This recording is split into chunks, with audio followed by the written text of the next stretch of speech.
a push stick for the jointer. You use it so you do not accidentally cut your hands off. This is a push stick for the table saw so you do not accidentally cut your hands off. These are safety glasses so you do not get anything in your eyes. This is hearing protection so you can protect your hearing. This is the jointing machine. You need to do numerous things to make sure you're safe on it. The first is to check if the fence is 90 degrees. You can check here, but you also want to use one of these and put it up against a fence and make sure it makes the right angle. After that, you want to make sure you're using your safety glasses so you don't get anything in your eyes. And you also want to use a push stick so you don't get your hands over the blade. So first thing you want to do is find the face side, which is this one, that is the most bowed, I guess. And to me, it would look like it's this one. So what we want to do, we want to put this up against the fence and use a push stick and make sure that we never have our hands directly over the blade. So I'll turn the machine on. Put pressure against the fence, pressure forward, and push like this.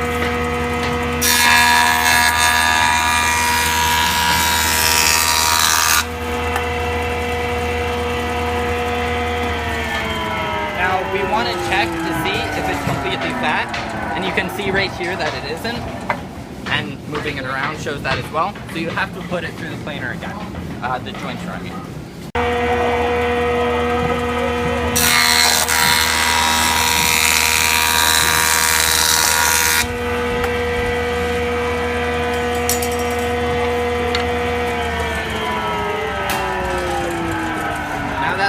Successfully plane this side, we want to plane a face edge. So to do that, we put it against the table and find which side is the more wobbly, and I think it would be this side. So we want to put the already jointed side against the fence so it's flat, and we'll do the exact same thing.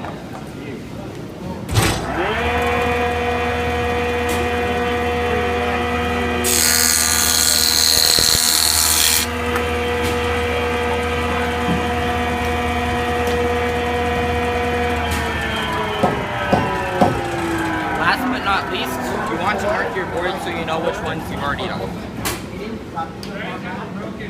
That's how you joint your wood. This is the planer. We use it to plane the thickness, so where you want to plane your wood. And it's also good for squaring your board, which is what we were doing right now. So the first step is to put your wood right here against the planer and make sure that the cutting blades here are just touching your wood barely. So this takes a little bit of adjustment, but you want to get it right so the wood doesn't fling back at you. Once it's just barely touching, take your wood out, and you want to do a half turn up. So that'll get rid of enough wood, but it'll also be enough to bring it all the way through the planer and not get stuck inside. So one half turn up like that, and you're ready to plane. Two important safety aspects of the planer is to have your safety glasses, just like any other machine in the wood shop, and your hearing protection. So let's put that on now. Turn on the planing machine.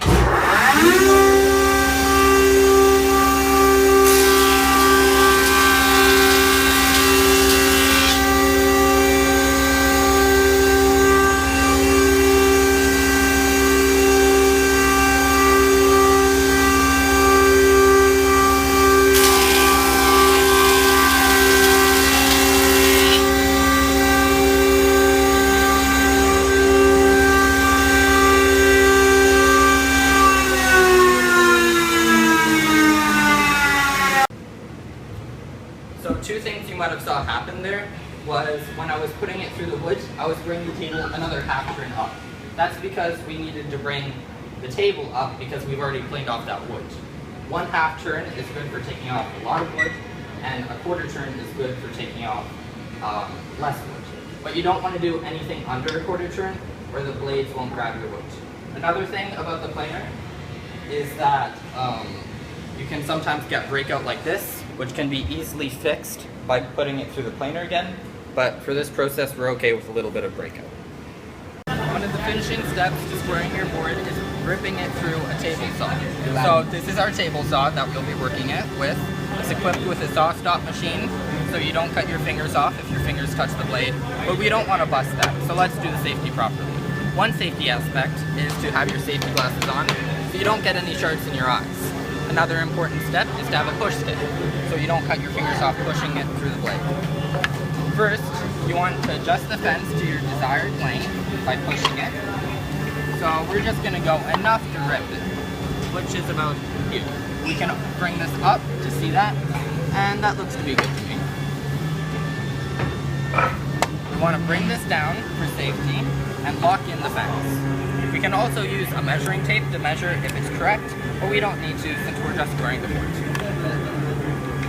Another thing is to bring up the blade, because if not, we won't cut all the way through the wood, which would suck. So we're just going to bring the blade up by pulling this lever here, rolling it up, until it's just above the blade, like that. Now we want to bring this down and turn the machine on. So there looks like there's a lot of switches here, but all you have to do is flick this one up, and now you have to wait until this green light is here without this red light flashing.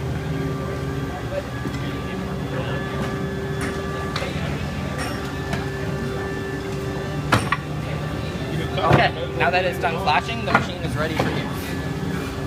We pull here, turn on the table saw. You want to apply pressure to the fence, forward and down, so that your wood doesn't go flying. You push your wood forward with your hands like this until it gets to here, and then you want to take your push stick and push it the rest of the way through. Make sure to push all the way through. Turn off the machine. Once the machine is fully powered down, we can lift this guard and remove the extra piece of wood. Always use a push stick in case the machine turns back on. Now, we can go over here and grab our wood. We're now done with the table saw. To finish off our board, we'll be cross-cutting with this cross-cutting rig. Just like any other machine, you need to have safety, which would be using your glasses here. Another aspect of safety is not having your hands in here, just keep them outside of this. It has a glass panel here so you can see through, which is important for cross-cutting. Now this entire rig moves up and down, but don't try and move it side to side. That'll break the blade. So you can just move it like this. It's not very good. Next, you want to set up your wood right here, like that. As much as you want to cut off. You can cut off from here, you can cut off here. It doesn't really matter. Just make sure you have pressure on your wood when you're pushing it through. Just like the table saw over there, you need to reach for the lever and bring the blade up. Don't bring it too high though. Bring it just enough to cut through your wood. That looks good to me. So we're gonna put this all the way over here, like that, and we're gonna start the machine. Oh, sometimes machines don't have their power switch turned on, so you have to find the power switch.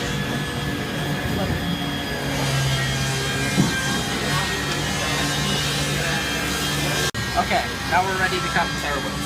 So we just flick the switch, pull down our wood and apply pressure, and just push all the way through.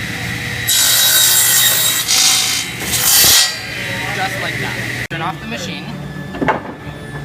And push this chunk of wood out like that. Never have your hands underneath there.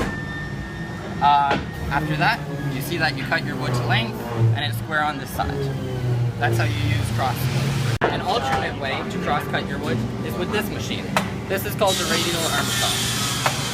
It's a good way to cross cut without using that machine. So what you want to do is put your wood up against the fence here and make sure you're holding against it.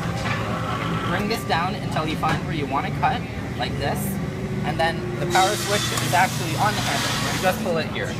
Make sure you're wearing your safety glasses, and then push it all the way down and turn the machine on. That's an easy way to cross-cut your wood. Make sure you take all the scraps and throw them into the waste bucket.